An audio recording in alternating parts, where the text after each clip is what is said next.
Voilà, parfait. Vas-y. Tout ce que vous désirez devenir, vous devez l'être dès à présent. C'est par Chutisa. Lorsque nous avons entamé le processus de devenir les leaders de notre vie et les créateurs de notre réalité, Steven et moi avons alors découvert que pour être des aimants qui attirent des quantités illimitées d'argent et de succès, il nous fallait devenir ce que nous aspirions à être dès maintenant et sans tarder. Avant ce moment de transition, nous avions cru au mensonge selon lequel il nous fallait avoir accumulé beaucoup d'argent à la banque pour pouvoir être riches, accomplis et joyeux. Un tel point de vue exigeait que nous fonctionnions selon un modèle linéaire qui supposait qu'il nous fallait avoir quelque chose, comme de l'argent et du temps, pour faire quelque chose, comme publier un livre ou créer de nouveaux produits, de manière à pouvoir être ce que nous aspirions à devenir, prospère, accompli et joyeux. C'est un point de vue de cause à effet en rapport avec la création de quelque chose qui s'appuie sur l'usage de la force et de l'effort. Nous avons constaté que nous ne vivions pas la vie que nous souhaitions nous créer parce que nous gaspillions trop notre temps et notre énergie à fonctionner selon un modèle linéaire de cause à effet. Nous avions cru au mensonge de cette réalité selon lequel il nous fallait faire en vue d'avoir pour pouvoir être. Ce modèle linéaire nous a amenés à croire que le temps et l'argent étaient réels et qu'il y avait une quantité limitée d'énergie disponible dans l'univers. Nous estimions qu'à un certain moment dans le futur, lorsque nous aurions accumulé plus d'argent et que nous aurions plus de temps à notre disposition, alors nous serions libres de faire tout ce que nous désirions. Et donc, nous serions heureux. Voilà. Et Anne, si tu veux lire avec nous, pas maintenant, je vais continuer, mais c'est page 104, si tu veux prendre le prochain chapitre, si tu veux. Oui, je sais que tu l'as, c'est pour ça que je te dis. Mais je vais continuer là. Rompez avec la réalité qui vous pousse à en faire toujours plus. Lorsque je me suis soumise au processus Access pour rompre avec la réalité qui me poussait à en faire toujours plus, j'ai découvert tout d'un coup que le faire, l'être et l'avoir pouvaient résulter d'un point de vue entièrement non linéaire. J'ai vu qu'il me fallait consentir à percevoir, à connaître, à incarner et à recevoir que j'étais déjà riche et accompli avant même d'avoir atteint le succès et la richesse.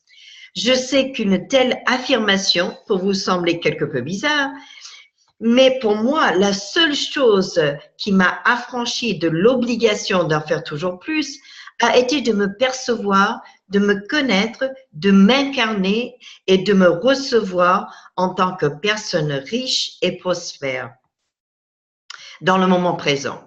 Me percevoir comme riche et prospère m'a motivé à me comporter comme une personne riche. Attends, je vais te démuter, Anne. Voilà. Voilà, si tu veux continuer. Mettez en action le processus créatif. Fort, parle fort. Vous m'entendez? Voilà. Faut que Oui. j'enlève le doigt. Non. Voilà, parle fort. Mettez en action le processus créatif. J'ai mis en action le processus créatif en suivant les 3 étapes que voici. Je me suis demandé si j'avais une quantité illimitée d'argent à ma disposition, quel genre de personne je serais alors que je ne consens pas à être dans le présent. Je suis devenue consciente de ce que j'aspirais à créer. Je me suis demandé qui et comment je serais alors si j'avais tout cela en ma possession. Une fois que j'ai trouvé la réponse au 3e point, j'ai décidé sur le champ et sans tarder d'être cela et de fonctionner et d'agir sur la base de cette énergie. J'ai choisi d'être prospère et accompli. Ce n'était pas une question d'imaginer que je l'étais, de le visualiser, d'en programmer la manifestation de manière cognitive, ni de me fabriquer une chimère qui n'existait que dans ma tête. Je n'étais pas en train de me créer un faux univers et de prétendre être ce que je n'étais pas. Je ne faisais pas semblant et je ne jouais pas la comédie en entretenant l'illusion que j'étais riche. Et je n'étais pas en train de m'imaginer comment les choses seraient une fois que je serais devenue prospère. J'ai simplement décidé de vivre dans le présent et d'être plus grande que ce que j'avais accepté d'être jusqu'ici. Qui seriez-vous si vous aviez accès à de gigantesques ressources financières? Devenir extrêmement riche dépend premièrement de vous. Vous et moi devez être disposés à percevoir, à connaître, à incarner et à recevoir que vous êtes abondamment riche. Vous devez véritablement croire et avoir confiance que vous l'êtes. Bientôt, les conditions de votre vie se mettront à changer pour s'ajuster à votre nouveau niveau de prospérité conscientisé. Souvent, lorsque nous présentons cette idée au cours de séminaires ou de conférences, quelqu'un dans l'auditoire pose inévitablement la question suivante. N'est-ce pas faire preuve de malhonnêteté et de tromperie lorsque nous imaginons que nous sommes affreusement riches, alors que ce n'est pas le cas dans le présent? Nous répondons, ce n'est pas nous montrer malhonnêtes de cultiver un idéal de ce qui est possible. Et ce n'est pas trompeur de chérir la vérité fondamentale selon laquelle nous sommes des êtres aux possibilités infinies. Nous avons une amie qui est née dans une famille pauvre. Tara, elle s'appelle Tara, n'a jamais fait l'expérience du luxe en grandissant. La vie ne lui a pas été facile au début et ses perspectives d'avenir paraissaient plutôt sombres. Elle était dos au mur en quelque sorte et elle a vu clairement qu'il lui fallait changer quelque chose. Tara était déterminée à prospérer et à jouir du luxe et de l'opulence des gens fortunés. Fait plutôt étonnant, elle ne fixait pas son attention sur la pauvreté et le manque d'occasions opportunes. Elle ne se disait pas à elle-même « Ah non, me voilà complètement fauchée, je n'ai même pas les moyens de me procurer quoi que ce soit. » Non. Au lieu de cela, elle percevait sa vie comme étant florissante et prospère, remplie de succès et d'accomplissements. Elle croyait sincèrement qu'il lui était possible de devenir riche. Elle avait confiance dans le fait qu'elle pouvait devenir millionnaire. Alors Tara a élevé son niveau de réactivité et de réceptivité envers l'argent. Elle était disposée à faire tout ce qui lui était possible pour apprendre comment gérer l'argent, comment en accumuler et comment le faire se multiplier. Elle a investi son temps dans des activités qui lui permettaient de voir des occasions se présenter, ce qui lui a fourni l'occasion de développer ses connaissances du monde financier. Elle s'est donné un mode de pensée, un style de vie et des comportements appropriés à ce qu'elle avait choisi de devenir, et elle a été en mesure de concrétiser sa vision. Elle a aujourd'hui accumulé plusieurs millions et elle ne choisit pas pour elle-même que les choses qui lui semblent exubérantes. Alors, attends, juste, et on le répète souvent chez Access, lorsqu'elle dit elle était disposée à faire tout ce qui lui était possible pour apprendre comment gérer l'argent, comment en accumuler et comment le faire se multiplier. Donc, elle était vraiment prête à tout pour vraiment en apprendre plus, savoir comment le gérer et vraiment être très au courant de tout ce qui se passe dans ce milieu. Voilà, ça c'est un point vraiment important. Vas-y, continue. Tu veux continuer ou? Ouais, je peux continuer. Tara avait quelque chose que d'autres personnes dans la même situation ne possédaient pas, soit la détermination et la discipline nécessaires pour être riche et prospère. Elle s'est imposé l'exigence de fixer son attention sur son désir d'être riche et prospère. Elle ne s'est pas recroquevillée sur elle-même en s'apitoyant sur son sort et en imaginant différents scénarios de fuite de la réalité. Elle se voyait elle-même comme riche et prospère. Cela a permis à Tara de devenir une personne fortunée. Tara vit selon la question. Et avant de choisir quoi que ce soit pour elle-même, elle se pose deux questions. Est-ce un choix que ferait une millionnaire? Si l'argent n'était pas un enjeu, que choisirais-je alors? Le message ici est que si vous aspirez à une vie prospère, il revient à vous d'être responsable d'y parvenir. Si Tara avait cru au mensonge de la pénurie comme étant la réalité, alors elle n'aurait jamais perçu la possibilité de devenir un jour millionnaire. Ah, c'est très intéressant. Est-ce qu'un choix que ferait un milliardaire, un millionnaire? C'est marrant parce que est-ce qu'un être infini ferait ce choix? Tu vois? Je reparle peut-être qu'il faudrait créer les 10 commandements d'être millionnaire. Ça. Bon, faites le choix de devenir plus grand que ce que vous y étiez disposé à devenir. Durant nos présentations, les gens nous demandent souvent ce que signifie faire le choix de devenir plus grand que nous sommes disposés à devenir, de manière à pouvoir favoriser l'expansion de notre état de conscience. Une autre question fréquente est la suivante. Comment laisser tomber les points de vue qui ne mènent nulle part et réclamer le pouvoir qui est à notre portée? Tara nous enseigne un moyen très inspirant de faire les deux à la fois. La plupart des gens ne pensent qu'à être riches et à posséder beaucoup d'argent. Ils se disent « Waouh, ce doit être formidable d'être riche comme tous ces millionnaires. » Ou pire encore, « Je ne pourrai jamais être aussi riche qu'ils ne sont. » Tara a fait le choix de devenir plus grande qu'elle ne l'était et l'approche qu'elle a utilisée pour ce faire a été de se poser les questions suivantes. Ah, tu veux les taper? Tu peux les taper? Ah oui, ouais, je les tape. Alors, quelles sont les infinies possibilités pour moi de devenir millionnaire? Wouhou! Tout ce qui empêchait cela, voulez-vous le détruire, le décréer? Yes, Raymond Gubin, Papa Corneille, Shorts, Boys and Beyonds. Que faudrait-il pour que cela se produise? Tout ce qui empêcherait cela, je le détruis, je le décrée. Ou voulez-vous le détruire et décréer? Yes, Raymond Gubin, Papa Corneille, Shorts, Boys and Beyonds. Quelles sont les infinies possibilités que cette forme de richesse en particulier se manifeste dans ma vie? Tout ce qui empêcherait cela, fois 1 milliard, voulez-vous le détruire et le décréer? Yes. Right, one, goodbye, Papa Corneille, Shorts, Boys and Beyonds.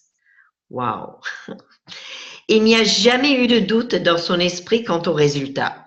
Tara a choisi de percevoir, de connaître, d'incarner, de recevoir et d'avoir confiance qu'elle était millionnaire. Vous pouvez faire la même chose. Vous pouvez débuter dès maintenant.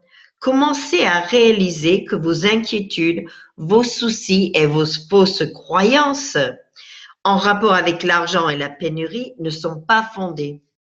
Une fois que vous aurez compris que ce n'est pas vrai, vous cesserez de le croire et vous ne vous créerez plus une vie basée sur ce qui n'est pas vrai et fondé. Comment? Eh bien voilà, vous ne vous sentez pas riche et prospère, vous ne vous sentez pas comme un millionnaire, alors que faudrait-il pour que vous perceviez, sachiez, incarniez, receviez et ayez confiance que vous êtes millionnaire? Dans notre expérience, nous avons pu vérifier que si nous voulions être prospères, il nous fallait alors choisir de devenir plus grands que ceux que nous étions disposés à être jusqu'ici. La vérité de cela est simple, tout simplement. Dès le moment où vous commencez à accueillir la grandeur de ce que vous êtes vraiment, tout dans votre vie se transforme. Vous pouvez commencer le processus en vous posant les questions suivantes.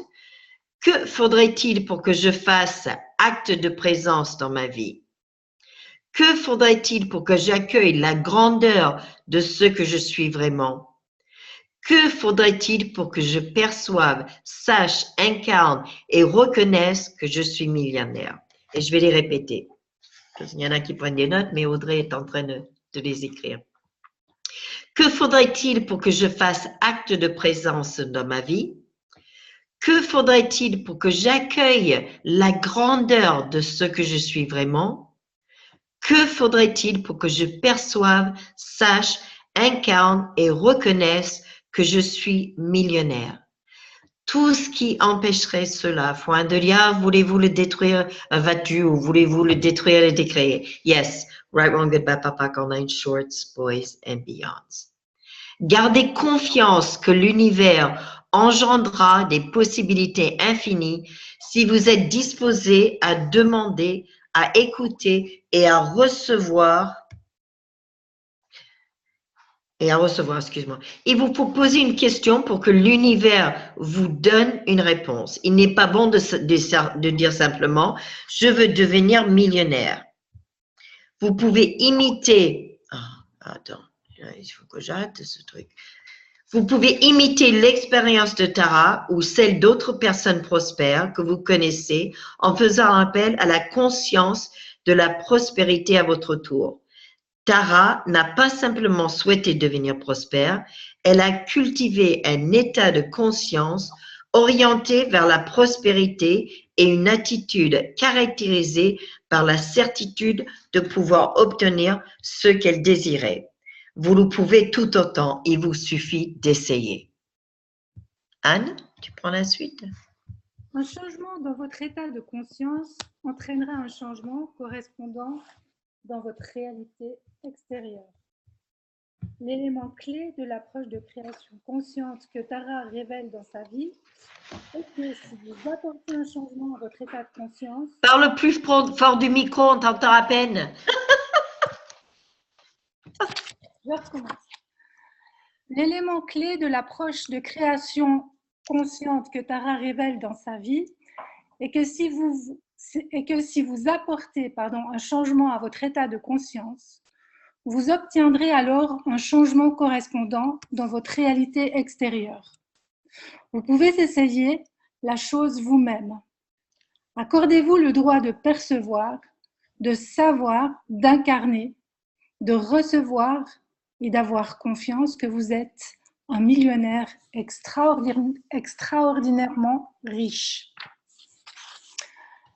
Lorsque nous avons choisi d'être prospères, Steven et moi, il nous a fallu nous secouer et nous imposer l'exigence, quel que soit le chemin pour y parvenir, de devenir riche et prospère.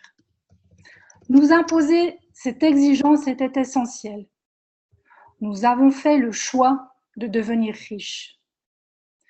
Une fois ce choix fait, alors des moyens de devenir prospères ont commencé à se manifester dans notre vie. Nous sommes devenus conscients que la capacité de générer la richesse était relative à notre état de conscience par rapport à l'argent. Cela constitue toujours un choix à faire. Choisissons-nous des points de vue anticonscients, inspirés par la pénurie, la pauvreté, la peur, le ressentiment, la jalousie, l'envie et la cupidité? Ou alors choisissons-nous d'élever notre perception sur le plan de la conscience de la prospérité? Et là, il donne un processus pratique.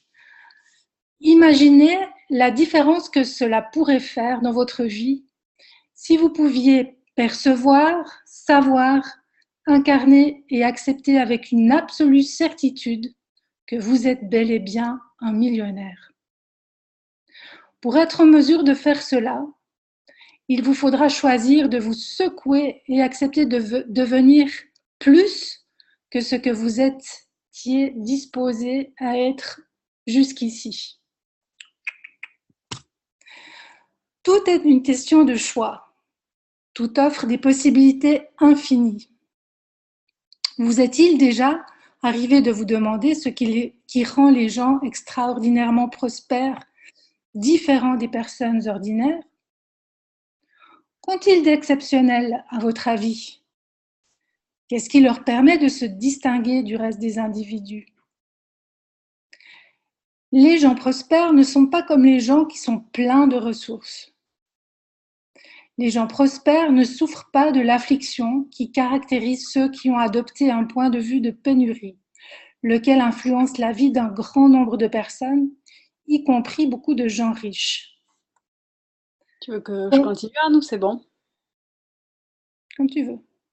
Dans notre travail auprès d'individus dans divers domaines et d'entreprises de tout type et de tailles différentes, nous avons découvert que la principale différence entre les gens extraordinairement prospères et le reste de la population est rattachée aux choix qu'ils font. Les gens prospères ont choisi de se percevoir, de se reconnaître, d'incarner et de s'accepter comme les créateurs de leur réalité. Ils ont réclamé, assumé et reconnu qu'ils étaient responsables de leur situation et des choses qu'ils créent. Ils ne jettent jamais le blâme sur les circonstances extérieures, sur leur passé ou sur leur arrière-plan pour ce qu'ils sont.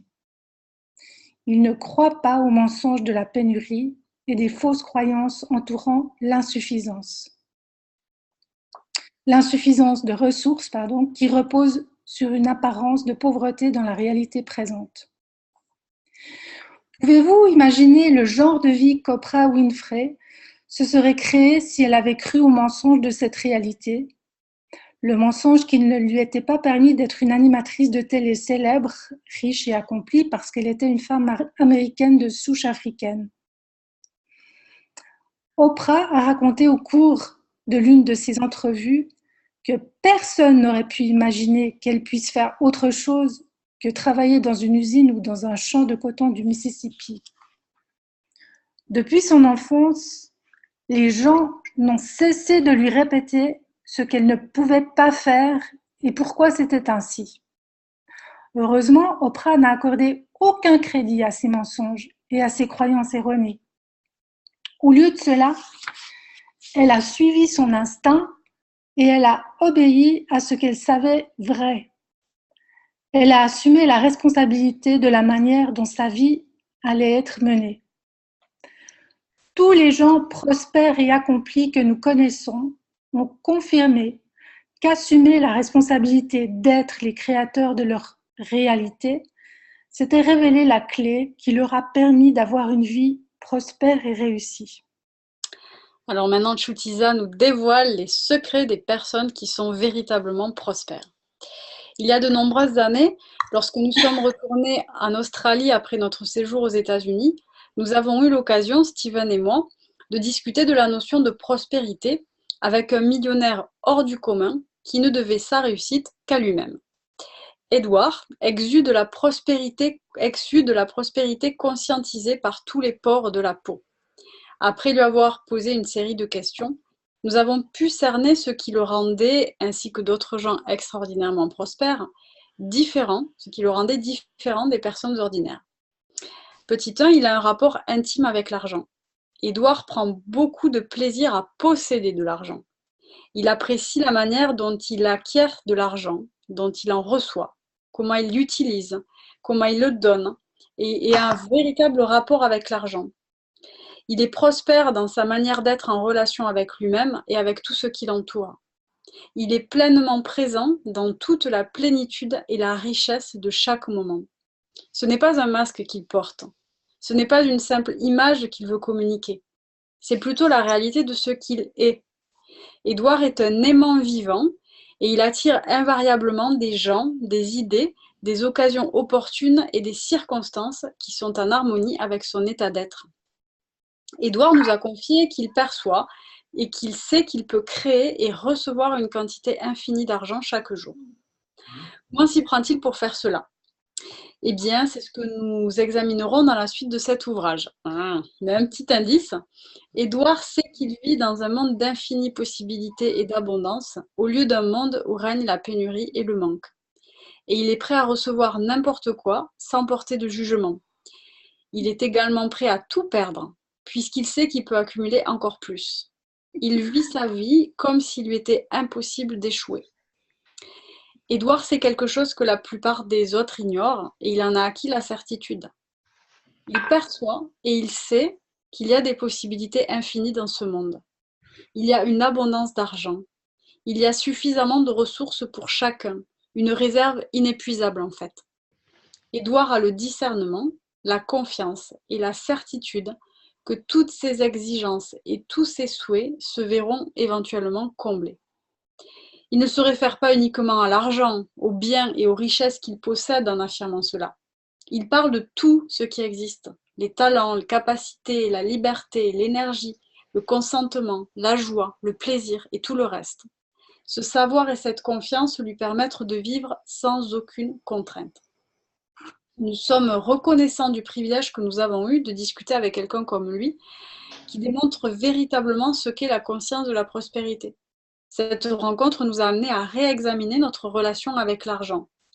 Nous avons compris que si nous voulions vivre quelque chose de plus élevé que de simplement acquérir plus d'argent dans notre vie, il nous fallait alors commencer à développer une attitude plus consciente envers nous-mêmes, l'un envers l'autre, envers l'argent et dans la communion que nous avons avec toute chose.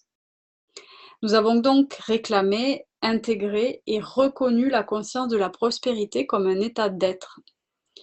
Nous savons que notre prospérité n'a pas été le résultat d'une intervention divine, du hasard, d'une bonne fortune, d'une coïncidence ou d'une influence extérieure. Aspirer à devenir riche, fortuné ou prospère n'est pas suffisant. Notre prospérité ne serait jamais devenue réalité si nous n'avions pas choisi de réclamer, d'intégrer et de reconnaître la conscience de la prospérité dans notre vie. J'en ai conclu que si je voulais apporter certains changements modestes et pertinents dans ma vie, il me faudrait alors me concentrer sur la transformation de mon comportement, de mon approche et de ma conduite. Toutefois, si je désirais engendrer une transformation quantique considérable, alors il me fallait me débarrasser complètement de mon ancien paradigme, la manière dont je me voyais moi-même et dont je voyais le monde qui m'entoure, et en adopter un nouveau. J'ai compris que tant que je ne commencerai pas à adhérer à la conscience de la prospérité, en choisissant de devenir engagé dans la quête de ma richesse et de ma réussite, je ne réussirai jamais à atteindre le succès sur le plan financier. Wow. Voyez clair au sujet du mensonge, de la pénurie et du manque. Lorsque nous sommes retournés en Australie, Steven et moi, après avoir vécu durant 2 années avec très peu de ressources, nous avions adhéré, sans nous en rendre compte, au paradigme de la pénurie qui avait exercé son influence malsaine dans d'autres domaines de notre vie. Durant des années après notre expérience aux États-Unis, nous nous comportions à l'égard de l'argent d'une manière qui nous empêchait d'être pleinement nous-mêmes, en dépit du fait que nous occupions tous deux un emploi très bien payé à ce moment de notre vie. Nous vivions dans la crainte de la pénurie et du manque. Nous avions fini par croire aux mensonges selon lesquels nous ne pourrions jamais obtenir ce que nous désirions, et si nous l'obtenions, nous ne serions pas en mesure de le conserver. Nous avions accidentellement cru au mensonge de la pénurie et nous avions ensuite tenté de nous construire une vie en fonction de ce mensonge. Heureusement, nous avons compris que nous avions permis à ces mensonges en rapport avec l'argent d'exercer un immense pouvoir sur nous et nous dicter les termes selon lesquels vivre notre vie. Nous avons commencé à nous demander quelle était la racine de notre inconfort et de notre malaise, surtout à cause du fait que rien dans l'état de nos affaires à l'époque ne semblait le justifier. Nous avons découvert que la croyance la plus profonde que nous avions au sujet de l'argent était la suivante. Nous n'avons pas suffisamment d'argent et nous en voulons toujours davantage. Je répète, nous n'avons pas suffisamment d'argent et nous en voulons toujours davantage. Et puisque nous avions cru au mensonge, voulant qu'il n'y ait pas suffisamment de ressources disponibles pour tous, notre énergie était dirigée continuellement vers l'effort d'échapper au sentiment de manque qui nous habitait, à la peur de rater notre coup et à la crainte de devoir laisser à d'autres ce que nous avions réussi à construire. Au début, nous avons été sidérés de découvrir que nous étions paralysés par une crainte continuelle au sujet de l'argent et nous sommes devenus très désireux d'en examiner les causes. Nous sommes alors posé la question suivante. Quel faux point de vue avons-nous tendance à avoir pour que nous soyons toujours dans la crainte au sujet de l'argent? Super, il est déjà, bravo Audrey, il est déjà dans le chat. Donc, quel faux point de vue avons-nous tendance à avoir pour que nous soyons toujours dans la crainte au sujet de l'argent? La réponse que nous avons trouvée était la suivante. Nous craignons le manque d'argent. Nos suppositions de base étaient nous avons besoin d'argent et nous avons besoin d'avoir encore plus d'argent. Nous avions cru aux mensonges et à leurs limitations. Lorsque nous avons compris que nous nous efforcions d'établir solidement notre situation financière sur un mensonge, de nouvelles possibilités ont alors commencé à se révéler à nous.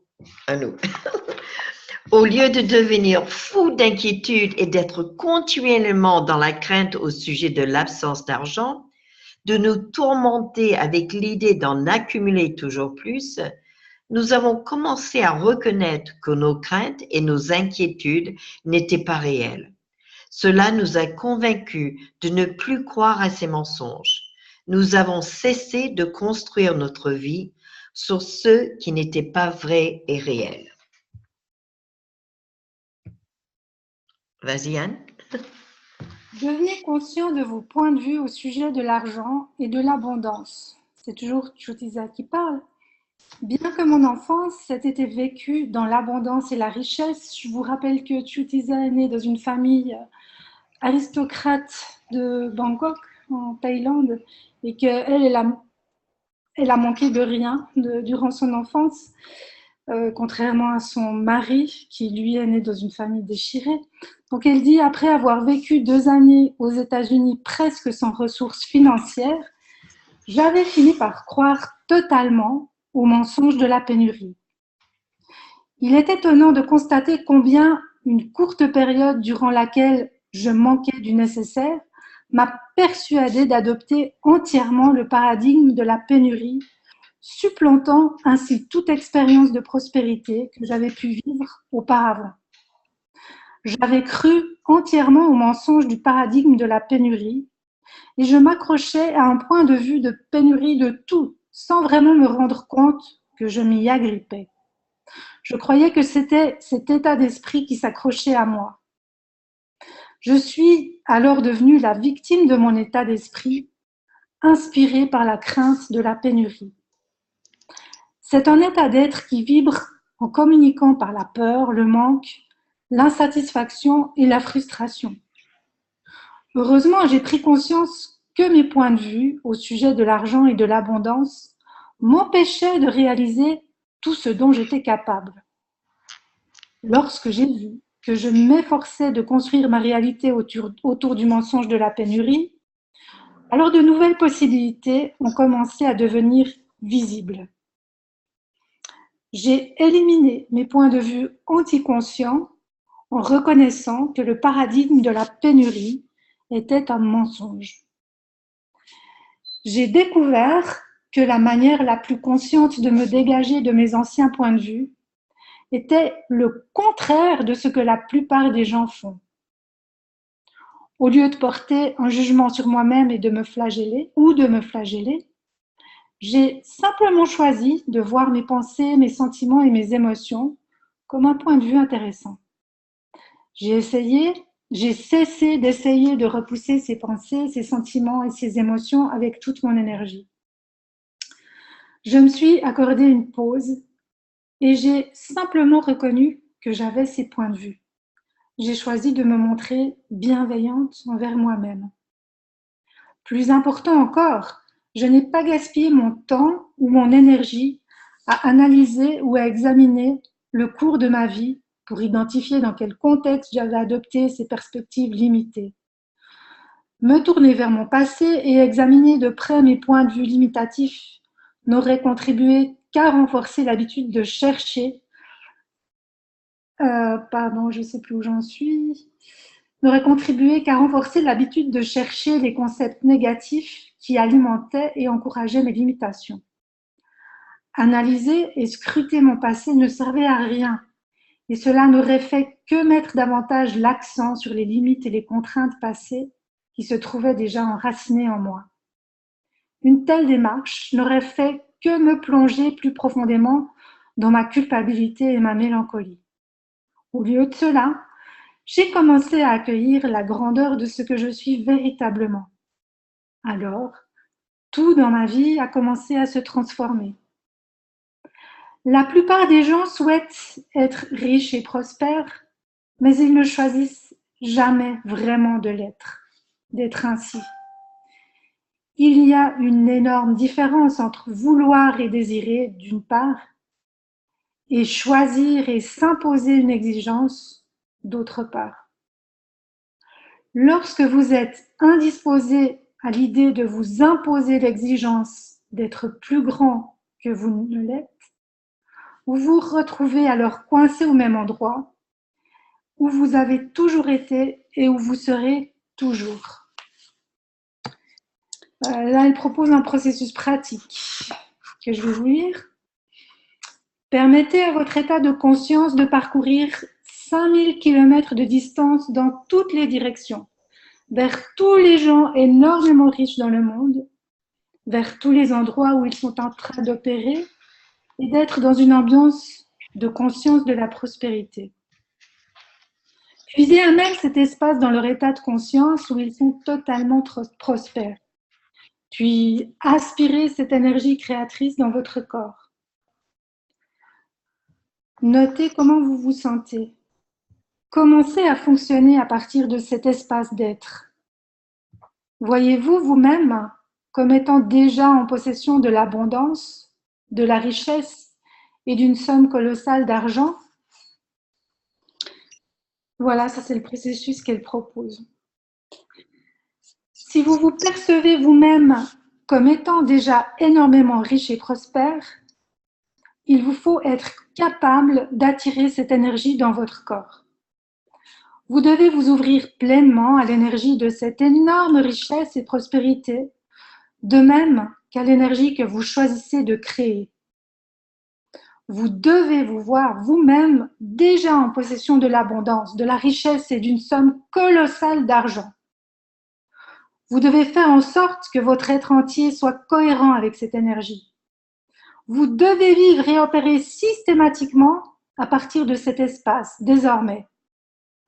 Alors, tout ce qu'il vous reste à faire est d'être désireux de recevoir tout sans porter de jugement et de permettre à l'univers de répondre. Si vous choisissez d'avoir une vie énormément riche et prospère, alors vous devez avoir la constance de vivre de manière congruente avec l'énergie d'une énorme richesse et prospérité à chaque moment à partir de maintenant. Ce n'est pas suffisant de n'être cela qu'occasionnellement, ou ici et là quand vous y pensez. Ce n'est pas profitable pour vous d'avoir soif d'infinies possibilités pour ensuite saboter votre entière démarche en sombrant dans le doute, les pensées négatives et le jugement personnel à la première occasion. Vous devez incarner cette énergie. Waouh! Beau On arrive aux outils, donc à la fin du chapitre, les fameux outils pour réclamer, incarner et reconnaître la conscience de la prospérité comme un état d'être. Percevez-vous vous-même comme étant riche et prospère en ce moment? Voici des questions à vous poser et des choses à faire. Si j'avais des ressources financières illimitées, qui serais-je alors que je ne suis pas disposée à être dans le présent? Devenez conscient de ce que vous aspirez à créer. Qui et que serais-je si je possédais cela? Et commencez sur le champ à être cela. Tu prends la suite, Joël? On t'entend pas. Oui, attends, je vais m'en mettre. Peux-tu répéter? Ouais. Alors, si comme ça, je vais je vais les répéter justement ce que je voulais faire. Et les écrire comme ça. Les écrire parce qu'elle tape à la vitesse de l'espace. Alors, donc, outils pour réclamer, incarner et reconnaître la conscience de la prospérité comme état d'être. Donc, voici les questions à vous poser, les choses à faire. Alors, si j'avais des ressources financières illimitées, qui serais-je alors que je ne suis pas disposée à être dans le présent?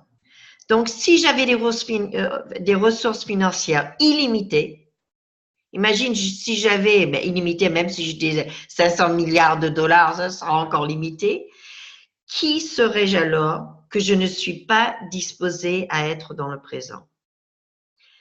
Devenez conscient de ce que vous aspirez à créer. Qui et que serais-je si je possédais cela? Moi, j'ai des frissons. Hein? Commencez sur le champ à être cela. Donc ensuite, utilisez les questions qui suivent pour vous aider à percevoir, connaître, incarner, à recevoir et à garder confiance que vous êtes un milliardaire, un millionnaire. Un milliard déjà. Voici les questions. Donc, quelles sont les infinies possibilités pour moi d'être millionnaire? Que faudrait-il pour que je le devienne? Et là, c'est bien que faudrait-il. Que faudrait-il pour que je le devienne? Quelles sont les infinies possibilités que ce type de richesse se manifeste dans ma vie? Que faudrait-il pour que je fasse acte de présence dans ma vie? Que faudrait-il pour que j'accueille la grandeur de qui je suis vraiment? Que faudrait-il pour que je perçoive, sache, incarne et reconnaisse que je suis millionnaire? Bon, écoute, on fait le total. Tout ce qui empêcherait cela, voit de lien. Voulez-vous le détruire, le décréer? Yes, sir, I won't get my papa. All nine shorts, boys and beyonds. Donc, faites les choix. Que ferait un millionnaire? Donc, voici les questions à vous poser avant de choisir quoi que ce soit. Un millionnaire choisirait-il cela? Donc, est-ce qu'un millionnaire choisirait cela? Sinon, pourquoi est-ce que moi je le ferais? Hein? Si l'argent n'était pas un enjeu, quel serait mon choix? Si l'argent n'était pas un enjeu, quel serait mon choix? Si l'argent, ben c'est le livre qui va pas tarder à sortir. Si l'argent n'était... Non, c'est pas l'argent. Le problème, ce n'est pas l'argent, c'est toi. Enfin, bref. Soumettez-vous à ces processus pratiques. Donc, voilà 2 processus pratiques. La première, imaginez la différence que cela pourrait faire dans votre vie si vous pouviez percevoir, savoir, incarner et accueillir avec une absolue confiance que vous êtes millionnaire. Pour être en mesure de faire cela, vous devez choisir de vous secouer et devenir plus que ce que vous étiez disposé à être jusqu'ici. Nous, on utilisait, il faudrait vous engager totalement à 200-300% à vraiment devenir plus de ce que vous étiez disposé à être jusqu'ici. Deuxième processus pratique, permettez à votre état de conscience, on reprend le même qu'avant, de parcourir 5000 km de distance dans toutes les directions, vers tous les gens énormément riches dans le monde, vers tous les endroits où ils sont en train d'opérer et d'être dans une ambiance de conscience de la prospérité. Puisez à même cet espace de leur état de conscience où ils sont totalement prospères. Puis aspirez cette énergie créatrice dans votre corps. Notez comment vous vous sentez. Commencez à fonctionner à partir de cet espace d'être. Voyez-vous vous-même déjà en possession de l'abondance, de la richesse et du somme colossal d'argent. Oui, c'est le même qui avait été dit avant avec Anne, right? Donc, voilà le chapitre, la fin de ce chapitre. Absolument incroyable. Alors, est-ce que, attends, tu te unmutes. Est-ce qu'il y a, d'abord, je voudrais quand même, parce que Anne, Anne-Sophie et qu'elle devait être là, on n'a pas pu. Et Anne, voilà, elle est arrivée. Donc, présente-toi, Anne, et dis qui tu es, où tu habites, ce que tu fais. Voilà, parce que les gens ne te connaissent pas. Alors, j'habite en Suisse, au bord du lac de Neuchâtel, à Estavayer-le-Lac, une très jolie petite ville. Je connais Access depuis le mois de mars cette année. Je fais beaucoup de classes, notamment celle des Bowman en Suède le week-end passé. Et en fait, qui je suis, j'ai été enseignante pendant 27 ans. J'ai fait tout plein de choses, dans plein d'approches. Notamment, j'étais formée en éthiopsychologie ces années passées. Et quand j'ai découvert les outils d'Access, j'ai plus pu faire ce que je faisais avant parce que ça a ouvert tellement d'espace et de possibilités dans ce que je faisais. Je travaillais sur les croyances des gens. En fait, j'étais déjà dans la perception que nos croyances, c'est notre réalité. Mais là, les outils d'Access m'ont donné la possibilité de voir encore plus grand. Donc, la prospérité, ça me va bien. Et je trouve passionnant, en fait, de pouvoir utiliser ces outils. Voilà. Ah, merci, merci. Et c'est vrai que c'est des outils vraiment, vraiment simples qui fonctionnent. Ils n'ont pas arrêté de répéter durant tout le week-end.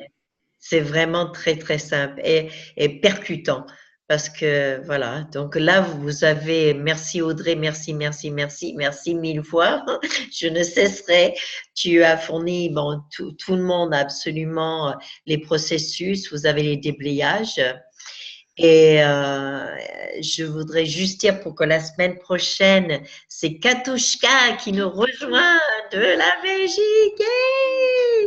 Et le chapitre qu'elle va faire, c'est être hors contrôle, hors définition et hors limitation. Donc, ça va être une soirée extraordinaire, encore une fois. Voilà. Est-ce que vous avez des questions? J'ai vu quelque part que quelqu'un a posé la question par rapport au livre. On en a parlé avec les Bowman et ils sont en train de se mettre en contact. Ils sont voilà en phase ils se sont mis en contact avec le distributeur pour au Canada pour voilà, pour négocier, reprendre leurs droits, enfin faire ce qu'il fallait, donc pour faire avancer leur livre d'une façon plus vite. Donc, on vous tiendra au courant. Là, ils sont partis à Londres, puis après, ils partent à Dubaï. Et puis, chose que je vais commencer déjà à dire maintenant, qu'il y aura une classe à Rome au mois de mars. Je crois que c'est le 21, c'est ça? Le 21 ou 23. Enfin, c'est en ligne. Enfin, c'est sur le site d'Access où on fait une journée de classe. Et la classe et le titre, c'est apporter plus de conscience dans le monde des entreprises. Donc, ça va passer sur le business, 23 ou 24, je ne sais pas. C'est marqué, je n'arrêterai pas de le dire, je vais le regarder. C'est juste après la classe de CF, mais je ne m'en rappelle plus la date exacte. Mais c'est mars 2018, d'accord? Et voilà, donc tout le monde est invité. Pour vous dire maintenant, la classe est à $795. Je crois que c'est ça. Voilà. Et donc, tout le monde est invité. Il n'y a pas de prérequis. Donc, si vous connaissez des chefs d'entreprise ou des gens qui ne sont pas d'Access, s'ils veulent venir, tout le monde est invité, pas de prérequis. Et ça, c'est absolument génial. Voilà. Autre chose, Audrey? Bah écoute, non, tout est parfait, Joël. Tu as tout dit. De toute façon, on vous enverra les infos qu'on a au fur et à mesure par rapport aux classes de Shutiza et Steven par mail. Voilà. Ben, merci à tous, bonne soirée et à la semaine prochaine. Encore grand merci Anne, Audrey, je t'adore. Merci à tous, à la semaine prochaine avec Katushka. Bye bye. Au revoir, merci.